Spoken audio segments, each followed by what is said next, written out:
اب اس کے بعد ایک آخری اپنے اصلاح معاشرہ کے عنوان کے لے کر کے ایک عنوان یہاں پر ہے، بہت قیمتی ہے، وہ بھی اس کو بھی سن لیں۔ صحابہ کرام نے پوچھا کہ دو سوال تھے، اللہ کی راہ میں کیا خرچ کریں اور کس پر خرچ کریں۔ دو سوال تھے۔ قرآن کا انداز ہے، قرآن بہت آسان لب و لہجے میں بیان کرتا ہے۔ صحابہ نے جب پوچھا کہ اللہ کی راہ میں کیا خرچ کریں اور کیسے خرچ، کیا کریں اور کیسے کریں، دونوں آ گیا۔ اللہ کی راہ میں خرچ کرو تو پہلی بات جو خرچ کرو وہ حلال ہو، کیونکہ اللہ کے یہاں حرام نہیں چلتا۔ فقہا نے لکھا ہے، فتاوی رضویہ میں بھی امام اہل سنت نے لکھا ہے کہ حرام مال سے نیک کام کرنے کا مطلب ایسے ہی ہے جیسے ناپاک کپڑے کو پیشاب سے دھلا جائے تو وہ کپڑے کا انجام کیا ہوگا، تو حرام مال سے صدقہ وغیرہ زکوٰۃ دینے کا وہی حال ہے۔ حلال سے دو، تو کیا خرچ کریں، حلال۔ اب اللہ کی راہ میں خرچ کریں، حلال کریں تو کس پہ کریں؟ تو جب ہم سنتے کہ اللہ کی راہ میں خرچ کرو تو فوراً دماغ میں آتا ہے کہ مسجد بناؤ، مدرسہ بناؤ، ریلیف بانٹو، یہ کرو، یہ سب آتا ہے نا۔ اب قرآن ہمیں بتا رہے، وہ دل کے کانوں سے سنیں، اللہ تعالی ہماری قوم کو شعور عطا فرمائے۔ اللہ نے بیان فرمایا کہ جب تم خرچ کرو، اللہ تعالیٰ فرماتا ہے پہلے تو تم حلال خرچ کرو، اور جو حلال خرچ کر رہے ہو تو اللہ پاک ارشاد فرماتا ہے اس میں سب سے پہلے نمبر پر اللہ کی راہ میں جو حقدار ہے خرچ کا، تو اللہ فرماتا ہے وہ پہلے تمہارے ماں باپ ہیں۔ سب سے پہلے نمبر پر تمہارے ماں باپ ہے، پہلے ماں باپ کو دو۔ اور آج آپ دیکھیے ماں باپ ترس رہے ہیں اور مسجد کے اندر 50,000 کے چندے کا اعلان ہو رہا ہے، مدرسوں کا اندر چندے کا اعلان ہو رہا ہے، ماں باپ کو نہیں دے رہے ہیں۔ حالانکہ اللہ تعالیٰ فرماتا ہے اللہ کی راہ میں سب سے پہلے جو ہے وہ تمہارے ماں باپ ہیں۔ اگر ماں باپ کو نہیں دیتے، ان پہ خرچہ نہیں کرتے، تو چاہے مسجد بنا لو، چاہے مدرسہ بنا لو، چاہے حج کر لو، چاہے عمرہ کر لو، کوئی فائدہ نہیں۔ سب سے پہلے ماں باپ ہیں۔ اور ایک بات یاد رکھنا، ماں باپ پہ خرچ کرنے میں جتنا اجر ہے اتنا نہ مسجد بنانے کا اجر ہے، نہ مدرسے بنانے کا اجر ہے، نہ حج کرنے کا اجر، نفلی حج، نفلی عمرہ، کسی پر اتنا ثواب نہیں ہے جتنا ماں باپ پہ خرچ کر۔ لیکن آپ دیکھ لیجیے آج نوجوانوں کا حال، پکنک پر جائیں گے، ادھر ادھر جائیں گے تو سب جیب میں ہاتھ ڈالتے ہیں، پہلے میں دوں گا بل۔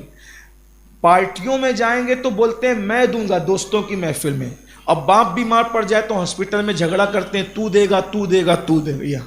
یہ قیامت کی نشانیوں میں سے ایک نشانی۔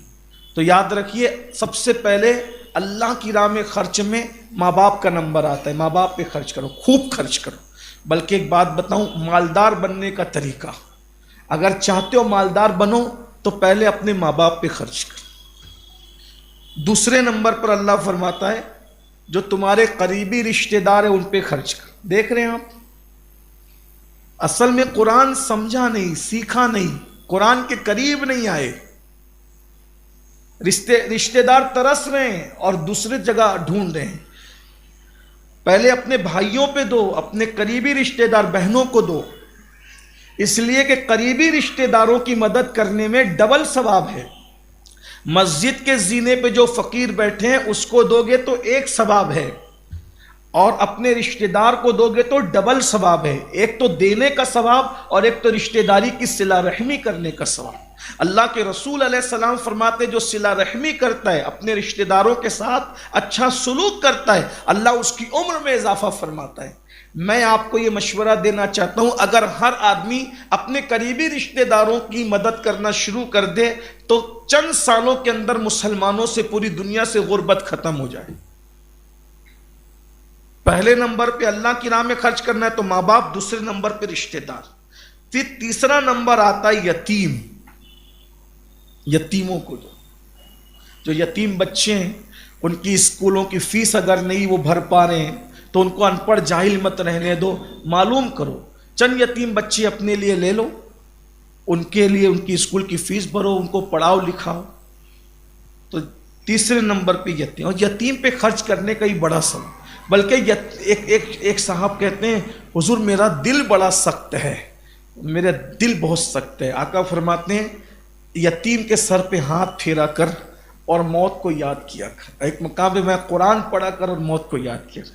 فرمایا گیا کہ جب یتیم کے سر پہ ہاتھ پھیرتے ہو تو یتیم کے بال جتنے تمہارے ہاتھ کے نیچے آتے ہیں اللہ اتنے غلام آزاد کرنے کا تمہیں ثواب عطا فرماتے ہیں۔ اور کبھی یتیم کی آہ مت لینا۔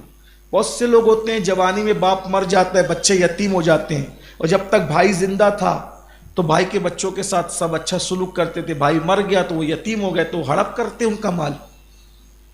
حدیث پاک میں آیا ہے کہ جب یتیم روتا ہے تو اللہ کا عرش کانپ جاتا ہے۔ یتیم کا مال کبھی مت کھانا اور یتیموں پہ خرچ کرو۔ 3 ہو گئے، تیسرے نمبر پہ یتیم، چوتھے نمبر پر مساکین، غریب لوگ، پھر غریبوں پہ خرچ کرو۔ یہ اللہ کی راہ میں خرچ کرنے کا طریقہ بتایا جائے، غریبوں پہ خرچ کرو، مساکین۔ 5ویں نمبر پر مسافروں پر، کیونکہ جو مسافر ہوتے ہیں، ابھی تو سفر کی بہت سہولت ہوگی، اس دور میں لوگ خرچہ ختم ہو جاتا تھا، پیسے ختم ہو جاتے تھے، لوگ پریشان ہو جاتے تھے، تو مسافروں پہ خرچ کرو۔ یہ اللہ تبارک و تعالیٰ نے فرمایا۔ آگے پھر مزید تفصیلات ہیں، میں نے وقت آپ کا زیادہ لے لیا ہے، اس کے لیے معذرت خواہ ہوں۔ اللہ تعالیٰ ہم سب کو توفیق عطا فرمائے، قرآن کی معرفت عطا فرمائے، صاحب قرآن کی معرفت عطا فرمائے۔ الفاتحہ۔